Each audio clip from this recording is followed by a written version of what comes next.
ઉદાહરણ નંબર 13 ઋત્વા શબ્દના બધા જ અક્ષરોની મદદથી બનતી તમામ ગોઠવણીઓમાં આર પ્રથમ સ્થાને આવે તેની સંભાવના શોધો। હવે અત્યાર સુધી પસંદગી આવતું હતું, હવે ગોઠવણી એટલે પી આવ્યું, ક્રમચય સંચયનો ઉપયોગ કરવાનો છે। હવે સૌથી પહેલા આપણે બે વસ્તુ મેળવવી પડે, એન મેળવવો પડે, એમ મેળવવો પડે, પછી આપણે એમ ના છેદમાં એન આરામથી મેળવી શકીએ। તો સૌથી પહેલું કામ આપણે મેળવશું એન। હવે એની માટે આપણી પાસે જે સ્પેલિંગ છે એના અક્ષર ગણી લેવાના છે, 1 2 3 4 અને 5। 5 અક્ષરોની મદદથી મળતા કુલ પરિણામો। એન બરાબર આપણે શું કરવાનું છે? ગોઠવણી। 5 5 અક્ષર ગોઠવવાના છે, તો 5 માંથી 5 ગોઠવણી એટલે વચ્ચે પી, 5 પી 5 એટલે બને 5 ફેક્ટોરિયલ, અને 5 ફેક્ટોરિયલનું સાદુરૂપ 5 4 3 2 1। થોડુંક 11માનું યાદ કરો, જેટલા ફેક્ટોરિયલ હોય ત્યાંથી શરૂઆત કરીને ગુણાકાર કરતું જવાનું, એક એક સંખ્યા ઘટાડતું જવાનું, 1 સુધી પહોંચી જવાનું, 5 4 3 2 1। તો એન બરાબર આપણને મળશે 120। આ મળી ગયો એન। હવે મેળવવો છે આપણે એમ। તો એમ બરાબર શું કીધું છે આપણને? આર પ્રથમ સ્થાને આવે,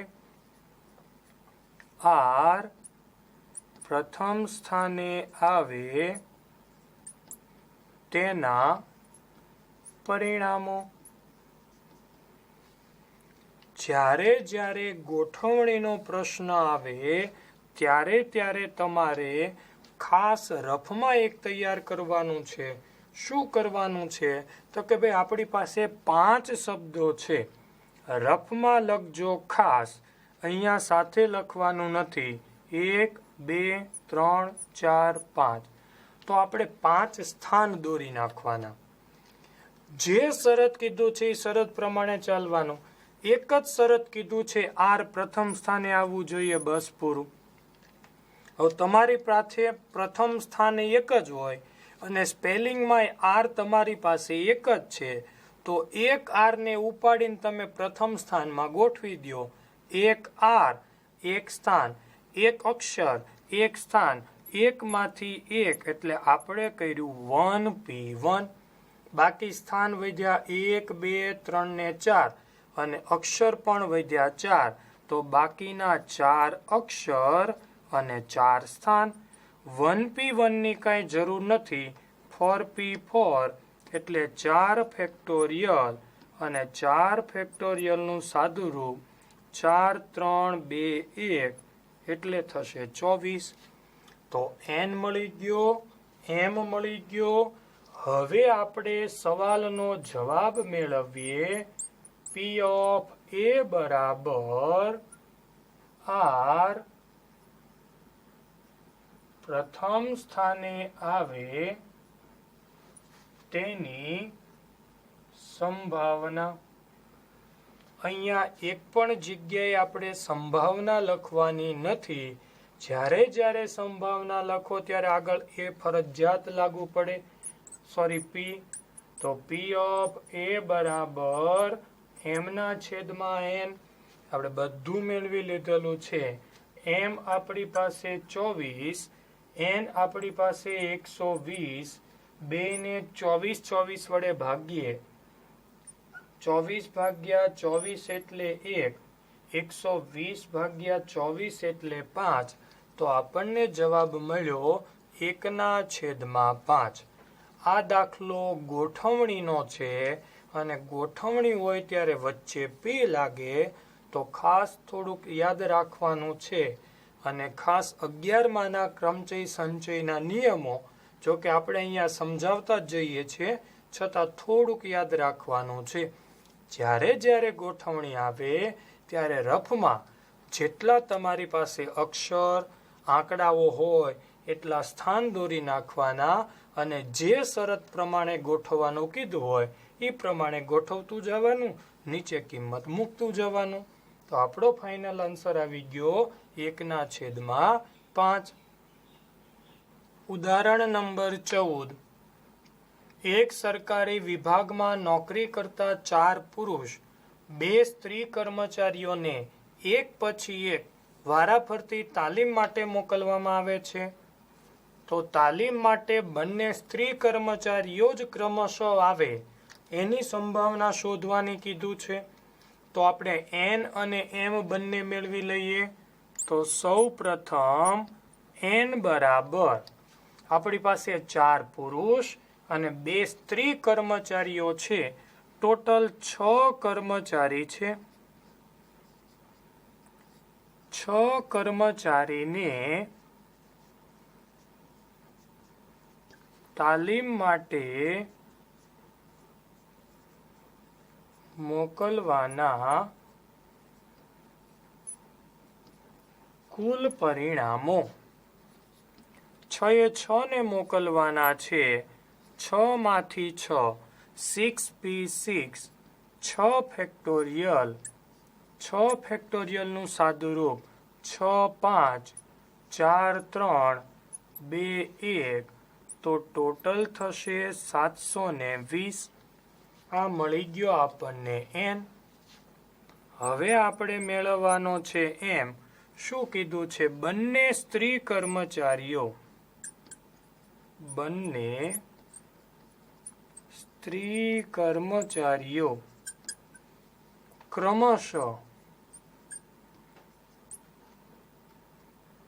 ક્રમશઃ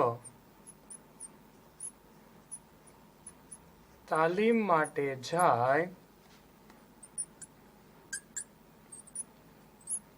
તેના કુલ પરિણામો. તો એમ બરાબર. હવે ખાસ 11 માનો પાયો સમજવાનો છે. જ્યારે કોઈ બે વસ્તુ, કોઈ બે એકમ, કોઈ બે વ્યક્તિ, અહીંયા આપણને કીધું છે બંને સ્ત્રી કર્મચારીઓ. તો પહેલા આપણે બંને સ્ત્રી કર્મચારીઓને તાલીમ માટે મોકલી દઈએ. 2 માંથી 2 2p2. સ્ત્રી કર્મચારીઓને મોકલી દીધા. હવે પુરુષો વધ્યા 4, પણ આપણે એમાં એક ઉમેરી નિયમ પ્રમાણે લખવાનું છે 5p5. શું કામ એવું થયું? તો ક્રમચય સંચય ધોરણ 11 નો નિયમ સમજી લ્યો. જ્યારે કોઈ બે એકમ, કોઈ બે વસ્તુ કે કોઈ બે વ્યક્તિને તમે એક સાથે ગોઠવણી કરો છો ત્યારે હકીકતમાં આ રીતે લખાય છે 2p1. 2p2 કે 2p1 જવાબ 2 જ આવવાનો છે. તો શું કરવાનું છે? જ્યારે બે પુસ્તકો એક સાથે આવે, બે એકમ એક સાથે આવે, બે વ્યક્તિ એક સાથે આવે, ત્યારે તમારે 2 માંથી એકની જ ગોઠવણી કરવાની છે. તો ટૂંકમાં આપણે એક સ્ત્રીની ગોઠવણી કરીએ તો એક સ્ત્રી વધી આમાં ઉમેરી દેવાની. તો 4 ને 1 5 એટલે અહીંયા લખ્યું 5p5. આવો જ દાખલો આપણે ધોરણ 11 માં આવી ગયો તો છોકરા અને છોકરીઓની ગોઠવણી કરવાનો. આપણને એવું કીધું હોય 2 છોકરીઓ અને 3 છોકરા, બંને છોકરીઓ સાથે ગોઠવાય. તો બંને છોકરીઓ એટલે 2p2 લખી નાખવાનું. આપણો નિયમ વધે એમાં એક ઉમેરી દેવાનું. આપણે છોકરીઓ ગોઠવી દીધી, વધ્યા છોકરા, એમાં એક ઉમેરી દેવાનું એટલે 4 થઈ જાય. એવી જ રીતે અહીંયા 2 સ્ત્રીઓ પહેલા ગોઠવવાની કીધું છે તો બંને સ્ત્રીઓ ગોઠવી દીધી, વધ્યા પુરુષો 4, એમાં એક ઉમેરી દેવાનું. તો આ નિયમ યાદ રાખવાનો છે. 2p2 એટલે 2 ફેક્ટોરિયલ, 5p5 એટલે 5 ફેક્ટોરિયલ, 2 ફેક્ટોરિયલ એટલે 2 ગુણ્યા 1 5 ફેક્ટોરિયલ, 5 4 3 2 1. 2 ફેક્ટોરિયલનું સાદુરૂપ 2, આનું સાદુરૂપ 120. તો ટોટલ થશે 240. ચાલો હવે આપણો સવાલનો જવાબ મેળવીએ. સંભાવના મેળવીએ પી ઓફ એ બરાબર બંને સ્ત્રી કર્મચારીઓ ક્રમશઃ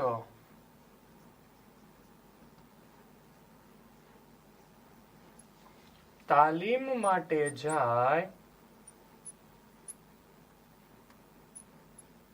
તેની સંભાવના. તો પી ઓફ એ બરાબર એમના છેદમાં એન. એમ મળ્યો મને 240, એન મળ્યો 720.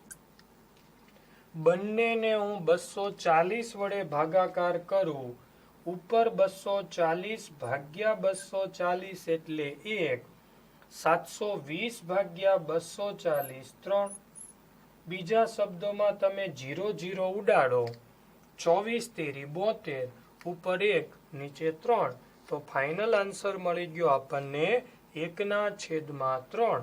શક્ય હોય ત્યાં સુધી સંભાવનાના કોઈ પણ જવાબને પોઈન્ટમાં અહીંયા ફેરવવાના નથી.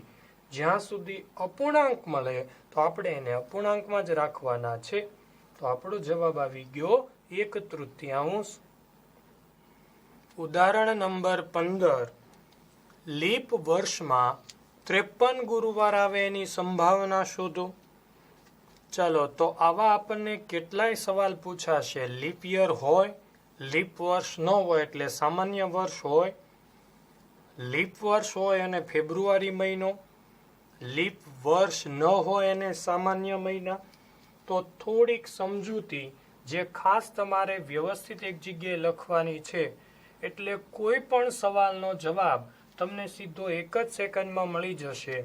બીજું, આવા પ્રશ્નો આપણને મોટે ભાગે વિકલ્પ કે સવાલમાં પૂછાશે. એટલે ગણતરી કર્યા વગર જો હું લખું છું યાદ રહેશે તો તમને બધા સવાલના જવાબ મળી જશે ગણતરી કર્યા વગર. તો સૌથી પહેલું કામ આપણે વારો લઈએ લીપ વર્ષનો. લીપ વર્ષમાં દિવસો હોય 366 દિવસ. હવે 366 દિવસમાં આપણે એને અઠવાડિયામાં ફેરવીએ તો 52 અઠવાડિયા પ્લસ 1 વધારાનો દિવસ. તો વધારાનો જે દિવસ વધ્યો એ આપણી માટે જવાબ બને. 366 એટલે આપણી પાસે 2 વધારાના દિવસ બનશે. હવે એવી જ રીતે આપણી પાસે છે સામાન્ય વર્ષ. તો એમાં આવશે 365 દિવસ. તો ત્યાં થશે 52 અઠવાડિયા પ્લસ 1 વધારાનો દિવસ. 1 વધારાનો દિવસ તો 1 આપણી માટે જવાબ આવ્યો. 2 વધારાનો દિવસ તો જવાબ 2 મળ્યો. આ થઈ ગઈ વર્ષની વાત. હવે લીપ યર હોય અને ફેબ્રુઆરીનો સવાલ પૂછાય, અને લીપ યર હશે તો જ ફેબ્રુઆરીનો સવાલ પૂછાશે, બાકી નહીં પૂછાય.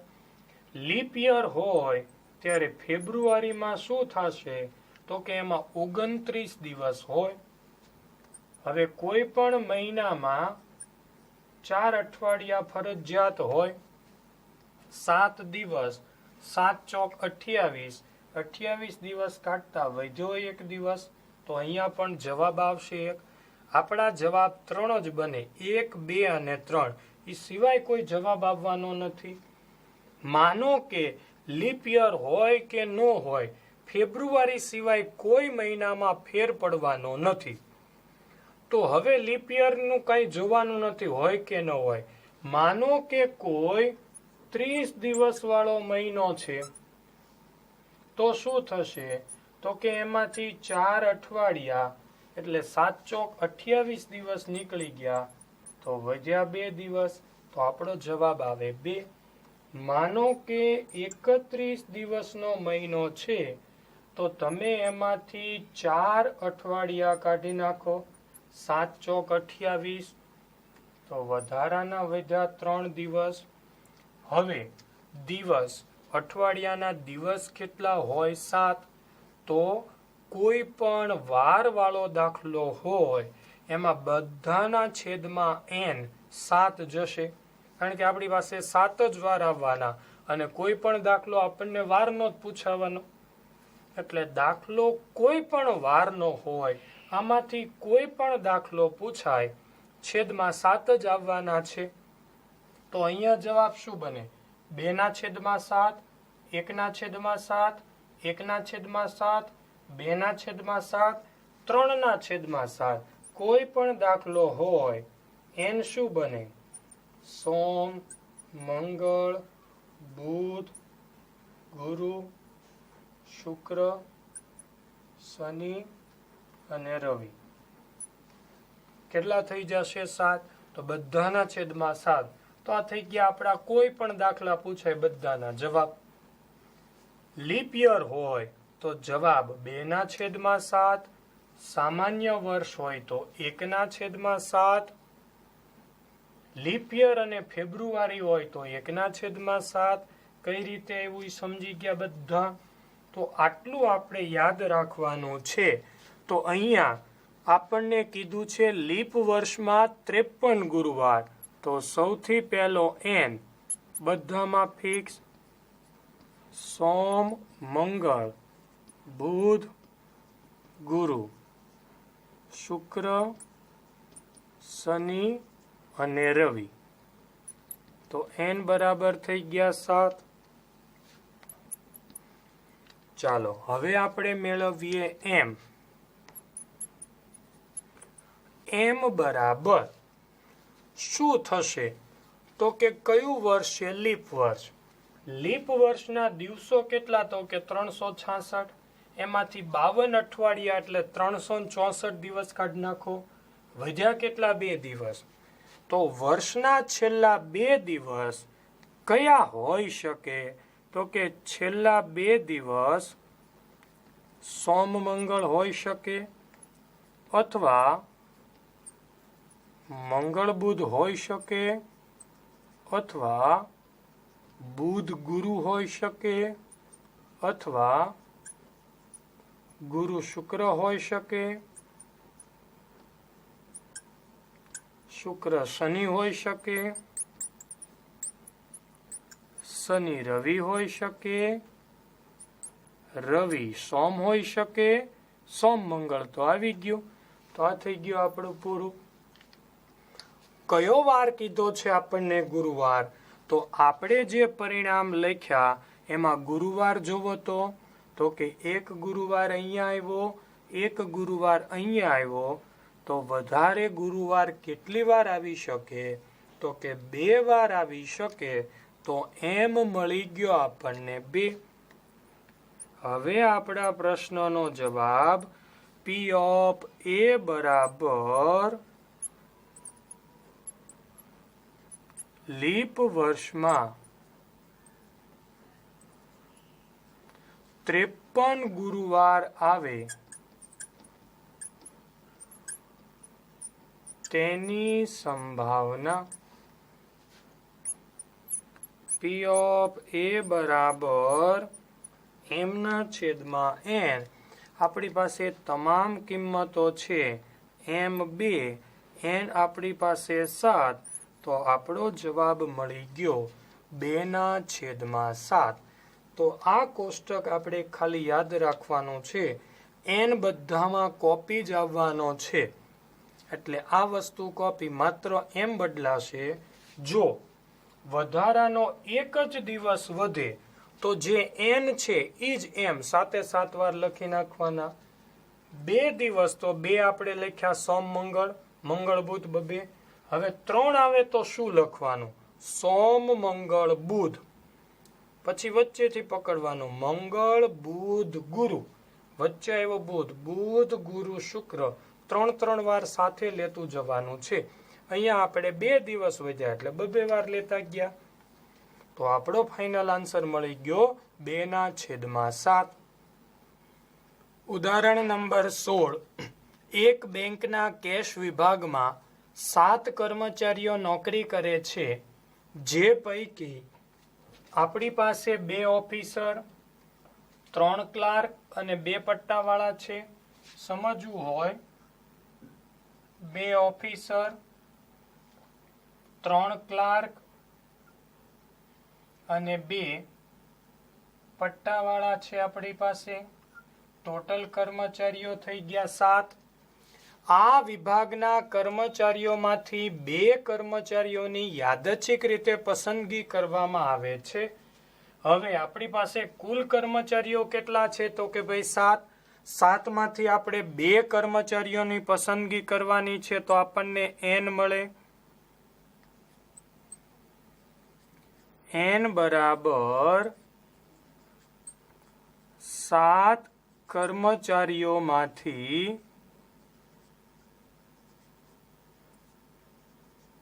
2 કર્મચારીઓ પસંદ કરવાના કુલ પરિણામો. પસંદગી કરવાની છે 7 માંથી 2, 7C2. સાદું રૂપ આપણું થશે 7 ગુણ્યા 6, 2 ગુણ્યા 1, તો આપણને n મળશે 21. તો આ થઈ ગયો આપણો n. ફરીથી આપણી પાસે કુલ 7 કર્મચારીઓ છે, એમાંથી યાદચ્છિક રીતે 2 કર્મચારીઓની પસંદગી કરવાની છે. 7 માંથી 2, 7C2, n મળ્યો 21. 3 સવાલ પૂછ્યા છે. આ સમિતિમાં પસંદ થયેલા 2 કર્મચારીઓમાં નંબર 1 બંને પટ્ટાવાળા હોય તો આપણો પહેલો સવાલ બંને પટ્ટાવાળા હોય તો P of A બરાબર બંને પટ્ટાવાળા હોય તેની સંભાવના. P of A બરાબર m ના છેદમાં n. n આપણી પાસે છે 21. હવે આપણે મેળવવાનો રહ્યો m. હવે કોની પસંદગી કરવાનું કીધું છે આપણને પટ્ટાવાળાની? તો જોઈએ આપણી પાસે પટ્ટાવાળા કેટલા છે 2 અને પસંદગી 2 કરવાની છે. હવે સામે 2 વ્યક્તિ ઊભા છે, બંનેને આપણે લેવાના જ છે, તો આપણી પાસે એક જ રસ્તો છે. 2 માંથી 2 ની પસંદગી 2C2, તો સાદુરૂપ થઈ ગયું 1. તો આપણો જવાબ આવશે 1 ના છેદમાં 21. પહેલો સવાલ. હવે લઈએ આપણે બીજો સવાલ. બંને ક્લાર્ક હોય તો લખાણ P of B બરાબર બંને